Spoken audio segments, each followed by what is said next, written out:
If I could have your attention here in the Media Center, we will continue on with today's Monster Energy NASCAR Cup Series media availability for Sunday's Exalta Pocono 400. And we're joined by Chris Buescher, driver of the number 37 Scott Product Chevrolet for JTG Doherty Racing. Now, Chris, the last time you were in here, the rain was pouring. It was coming down in buckets. Lightning was flashing, thunder. It was pretty stormy around here, but you were also a winner of the race. Talk about just the emotions that went through that, and coming back here to Pocono where you had such a great historic moment in your career. Yeah, we needed a John boat to get back to the hauler afterwards.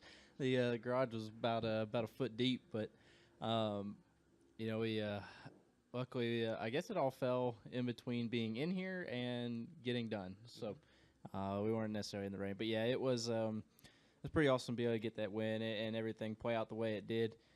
A big moment for us. Got us heading towards the chase for last season, and got us into the All-Star race this year to be able to participate there. So a lot of great things came from it, and everybody keeps asking me how excited I am to get back to Pocono. And the problem is it's not not one of the places where we're as fast as some others, but it is a unique racetrack. I do love coming here. It's tough, and it's hard trying to find just a little bit of speed. When the corners, basically lead on these straightaways that are so long, it's one little mistake leads to 3-4 tenths at the end of the straightaway. So we gotta work hard to be consistent and get the balance rolling good. And so far with our Scott Product Chevrolet, we've been getting it headed in the right direction, and I think we're in good shape to go qualify here. Okay, we'll open the floor up for questions. If you have a question, please raise your hand. We're going to start up front with Jerry, and then we'll go to Zach. Jerry Jordan, KickingTheTires.net and PRN. That's the weather forecast for Sunday. It's a lot of sun and clear skies. Yeah, you don't need rain to win these things, obviously. But here's the thing: you guys have kind of turned it around. You've shown what this team can do, and you talk about the advances on this season. I think we reflected on some of that at Hickory earlier. Yeah, it's first of all, I'm sure Brandon's happy to look at that forecast as well. For this season, start with a completely new team with JTG Doherty Racing going to two teams. I don't think anybody showed up, really could show up to start work until after the new year. So it was very hectic trying to get everything rolling into the beginning of the season to get to Daytona. And then that West Coast swing is what's so difficult for a new team when you're trying to build up inventory and you're trying to create notebooks on different chassis numbers.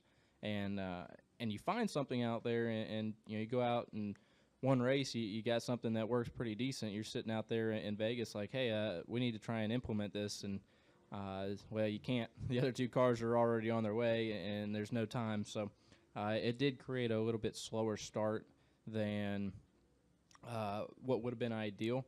But we've definitely found some things through, since Martinsville that have started contributing to better speed. We've gotten a better understanding with Trent and I, with our entire team working together for the first time this season. A lot of them have never worked together at all, and with the exception of a handful being together before that. So, as smoothly as you could really ask it to go is what's happened. Been really happy with that. At the same time, they were expanding the shop with Wood Brothers relocating.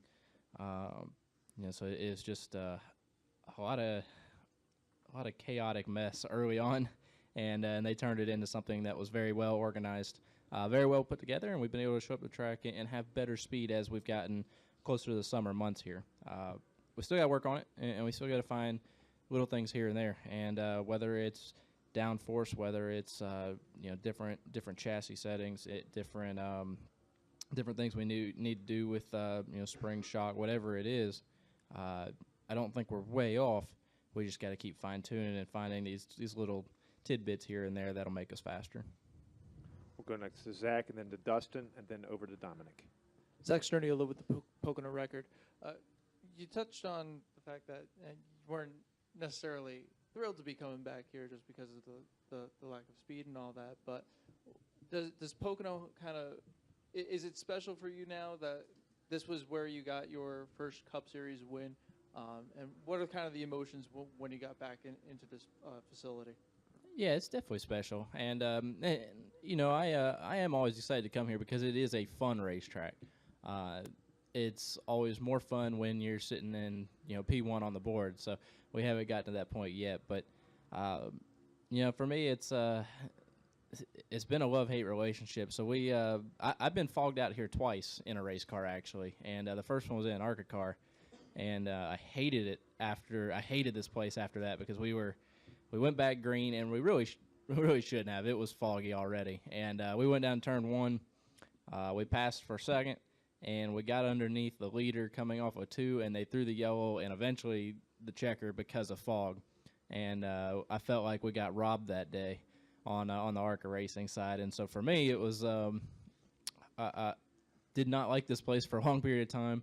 Obviously, Xfinity just now starting to come here. I did not have the chance to run an Xfinity car here, so a little bit limited on track time between that day and coming back in a Cup car. And I think at the end of the day, I'll take a win in a Cup car over the ARCA car. I'll take that trade, and made me a lot more excited to come back to this place every time. I can hear you.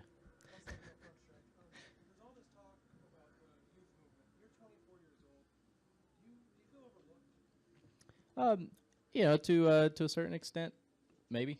We good? You want me to keep going? Yeah, just keep rolling. I'm you're good. The same age as a handful of them. Me and Ty obviously ran ARCA when we were the same age. Austin being a little bit older, and then we've had the movement of these other kids that are way younger coming in and participating, and so a part of it, and it's nice to be there. And it's going to remain very challenging as the years go on, and I'm not getting any younger, and it seems like the younger kids keep showing up, and I think you look at the feeder series, so with ARCA, with the truck series, K&N and Xfinity, you look at how well some of these kids are doing at the young age that they are. It's only a matter of time before they find themselves in a competitive Cup ride and are able to be a part of that same talk. And so, at some point, it's going to become the normal. It won't really be a youth meet; it'll just be the field. And I think we've seen a lot of shakeups over the last couple of years, and we're hearing a lot more that are right on the horizon that'll be moving around here pretty shortly. Go to Dominic, then the Lee. Dominic Ottagona with theracingexperts.com. So at this point in the season, do you think you and your team can still point into the playoffs, or do you think it's going to take a win at this point to make the playoffs? I think it's going to take a win. I know consistency is a big part of it. Honestly, the stage points have played a much larger role than I expected them to at the beginning of the season. I was really unsure of how exactly that was going to play out and how much emphasis everybody's going to place on trying to go out there and get those stage points. And I think they've added up rather quickly. So that's something that as we get better through a race, we've missed out on stage points, and so that we're only getting those final points at the end of a race, and so that is cost us some points. My super speedway record is no better this year than it was last year already, so that hurt us some points. But at this point, we're going to need to go out there and get a win, the best I can tell, and be able to get into the playoffs that way. Go next to Lee. Lee Spencer, Motorsport.com. Did you read the comments Dale Jr. had to say about you about looking at drivers in the future? I have heard a little bit, yes. I mean, if you despite what Dustin said about you maybe overlooked, to get that kind of recognition from NASCAR's most popular driver has to say something about the progress that you've made over a short time. Yeah, first off, I just want to tell him thank you for that. When he talks, our fans listen, and so that's pretty awesome.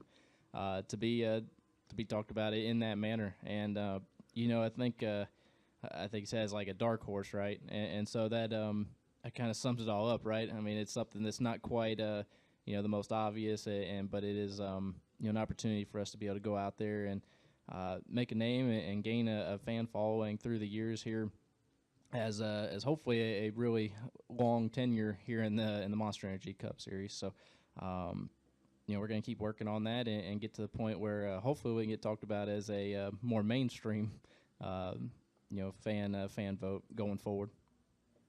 Additional questions for Chris? Chris, thanks for taking the time to join us today, and good luck this weekend. Thank you very much. Make sure you wear your sunscreen. You don't need a jumbo. Yeah, today. we're good to go now. Sunglasses.